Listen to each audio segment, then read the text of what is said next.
श्री शिवाय नमस्तुभ्यम दोस्तों। हर हर महादेव, जय महाकाल। मैं प्रतिभा शर्मा एक बार फिर से स्वागत करती हूँ आप सबका मेरे यूट्यूब चैनल पर। दोस्तों, दीप पर्व चल रहा है, यानी ये दीपावली का त्यौहार बहुत प्यारा सा फेस्टिवल है जो कि हर कोई सेलिब्रेट कर रहा है। चारों तरफ दियों की रोशनी है और दीपावली के बाद आने वाला अगला त्यौहार है गोवर्धन पूजा। जी हाँ, 2 नवंबर जो कि आज के दिन गोवर्धन पूजन का विधान है। इस दिन 6 विशेष योग बन रहे हैं और इन 6 विशेष योग पर अगर आपने ये कुछ छोटे से उपाय कर लिए, कुछ अचूक उपाय आपने कर लिए, तो आपकी हर मनोकामना पूर्ण होगी। फिर चाहे वो नौकरी की हो, घर में किसी तरीके की बीमारी की हो, ऐसी कोई भी समस्या हो दोस्तों, तो इस गोवर्धन पूजन के दिन अगर आपने ये उपाय कर लिए तो आपको बहुत सारा लाभ प्राप्त होगा। दोस्तों, क्या करना है, सबसे पहले ध्यान से सुनिएगा कि हम क्या करने वाले हैं। सबसे पहले आपने तुलसी के, जी हाँ, माँ तुलसी का जो है पौधा सभी के घरों में होता है, अगर नहीं है तो लेकर के आइए। बहुत अच्छा, कार्तिक का हमारा मास चल रहा है, जिस दिन गोवर्धन पूजन है, इस दिन हमें तुलसी के पत्तों से एक उपाय करना है दोस्तों। तो अगर आपके भी घर और परिवार में कोई ऐसा व्यक्ति है जो बहुत कोशिश कर रहा है, बहुत मेहनत कर रहा है, लेकिन उसको सफलता नहीं मिल रही है, एग्जाम्स क्लियर नहीं हो रहे, नौकरी नहीं लग रही है, ऐसी किसी भी समस्या से कोई भी व्यक्ति अगर आपके घर का परेशान है या आप स्वयं परेशान है, तो दोस्तों आज यानी कि गोवर्धन पूजा वाले दिन आपको तुलसी महारानी जो आपके घर में है उनके 21 पत्ते लेने हैं और 21 पत्तों से हम एक अचूक उपाय करने वाले हैं, जिससे बहुत जल्दी आपको आपकी जो समस्या है उसमें आपको लाभ मिलेगा। दोस्तों, तो करना क्या है, सबसे पहले तो आपने लेने हैं 21 तुलसी के पत्ते। एक बात ध्यान रखिएगा कि जब भी आप किसी भी पेड़ पौधे को तोड़ते हैं, उससे पत्तियां लेते हैं, टच करते हैं, स्पेशली पूजनीय जो हमारे वृक्ष होते हैं, तो आपको सर्वप्रथम उनसे आज्ञा लेनी चाहिए कि हे तुलसी माता, हम किसी कामना से आपके कुछ पत्तियों को लेना चाहते हैं, तो आप हमें आज्ञा दें कि हम आपसे कुछ ले सकें। उनसे प्रार्थना कीजिए। आप अपने शब्दों में किसी भी तरह से जो भाषा आपको आती है उन शब्दों के द्वारा आपने अपनी माता तुलसी से प्रार्थना करनी है। उसके बाद ही आपको तुलसी के 21 पत्ते लेने हैं। दोस्तों, साथ ही साथ ध्यान रखिएगा कि रविवार के दिन तुलसी के पत्तों को नहीं तोड़ा जाता है। तो अगर कोई भी उपाय कभी भी आप करते हैं, रविवार के दिन करने वाले हैं, तो हमेशा पहले से पत्तों को तोड़कर रख लें। तो इस उपाय के लिए हमें लेने हैं तुलसी के 21 पत्ते। साथ ही साथ लेना है एक तांबे के पात्र में जल। अपने घर से एक लोटा जल लेकर के उसमें क्या करना है, आपने एक हल्दी की गांठ, पाउडर नहीं लेना है दोस्तों, ध्यान रखिएगा। एक लोटा जल लेना है, 21 पत्ते लेना है और एक हल्दी की गांठ लेनी है।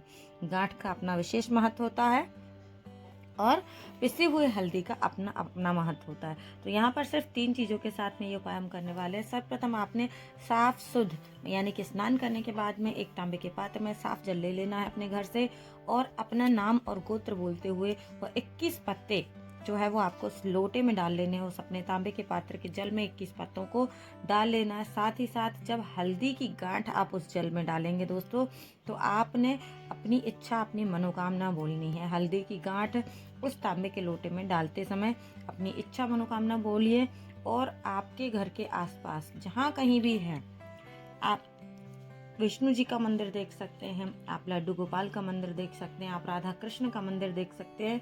ये सारे स्वरूप जो हैं भगवान विष्णु के ही हैं। तो भगवान विष्णु के किसी भी स्वरूप के एक मंदिर में आपको पहुंचना है दोस्तों, और क्या करना है, ले जा करके जो मंदिर की चौखट होती है उस चौखट पर आपको वह आपका तांबे का पात्र जो है, लोटा जो आप अपने घर से लेकर के गए, उसे आपको उस मंदिर की चौखट पर रख देना है।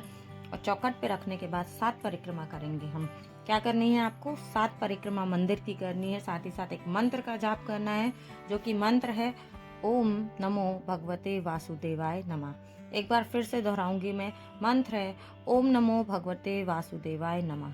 इस मंत्र को बोलते हुए, इस मंत्र का जाप करते हुए आपने 7 परिक्रमा मंदिर की लगानी है और अंत में आपने उस लोटे को उठा करके, आपने चौखट पे जो लोटा रखा है उस लोटे को वहां से उठाना है और आसपास जहां कहीं भी कोई हरा भरा वृक्ष दिखे, आपको कोई पूजनीय वृक्ष दिखे, उसके जड़ों में आपको इस जल को समर्पित कर देना है दोस्तों, और सीधे आपको अपने घर लौट करके आ जाना है। यकीन माने कि इस एक उपाय को करने से आपके ऊपर भगवान विष्णु की, माँ लक्ष्मी की कृपा बनेगी।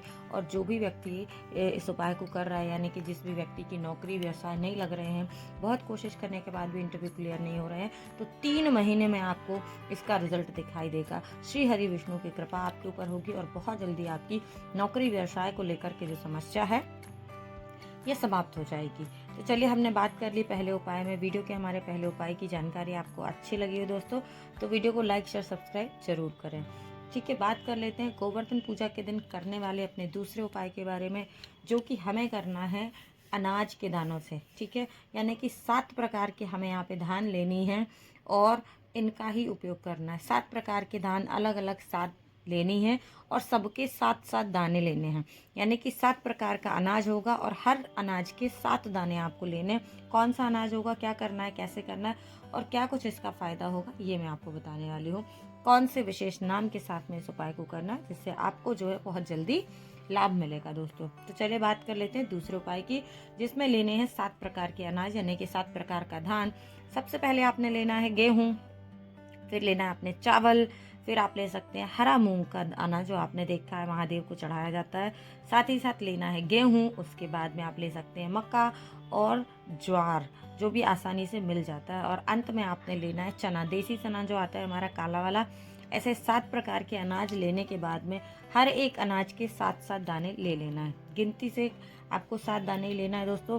साथ ही साथ लेना है 1 लोटा तांबे के पात्र का जल और उसमें मिला लेनी है कुछ बूंदे गंगा जल की, यानी कि तांबे के पात्र में कुछ बूंदे गंगा जल की मिलानी है और अपने 7 अनाज 7-7 गिनती करके 7 अनाज के 7-7 दाने ले लेने हैं और ये सब लेकर के पहुंच जाना है आपको अपने घर के आसपास, जहाँ कहीं भी शिवलिंग है, जहाँ भी शिवालय है, उस मंदिर में पहुंच जाइए दोस्तों। सर्वप्रथम आपके पास में जो जल है, जो जल आप लेकर के गए हैं, वो जल आपको महादेव के शिवलिंग के ऊपर चढ़ाना है, अपना नाम और गोत्र बोल करके। एक बात ध्यान रखिएगा कि नाम और गोत्र आपको बोलना है, मन में स्मरण करना है और भगवान के ऊपर जल चढ़ाना है। और जल चढ़ाने के साथ ही साथ आपको एक और विशेष नाम का स्मरण करना है, जो कि है हरिहर महादेव। यानी कि जब आप जल समर्पित कर रहे हैं महादेव को, आपको हरिहर महादेव के नाम का स्मरण करना है और जल अपना जो है वो चढ़ा देना है। अब हमारा उपाय यहाँ पर खत्म नहीं होता है। जो हम अनाज लेकर आए हैं उनका क्या करने वाले हैं। आपने जब सर्वप्रथम महादेव को जल चढ़ा दिया, हरिहर महादेव का नाम का स्मरण करते हुए, अब जो आपके पास अनाज है वो आपको अपने सीधे हाथ में, यानी कि दाहिने हाथ की मुट्ठी में लेना है सारे अनाजों को और मुट्ठी बंद करने के बाद में इसे अपने हृदय से लगाना है।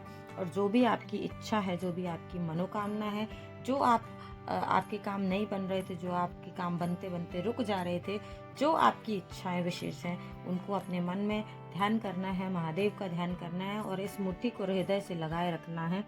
कुछ देर बाद जब आप अपनी इच्छा, अपनी मनोकामना, अपनी विश पूर्णता महादेव तक कह दें, तो इन अनाज के दानों को आपको शिवलिंग के ऊपर धीरे से चढ़ा देना है। और दोस्तों, ये शिवलिंग के ऊपर आपने चढ़ा दिया, उसके बाद आपको घर आ जाना है। तो यकीन मानिए कि गोवर्धन पूजा के दिन अगर आपने इस उपाय को कर लिया, तो आपकी जो इच्छा, जो विश, जो मनोकामना है, उसे महादेव जल्द से जल्द पूरा करेंगे।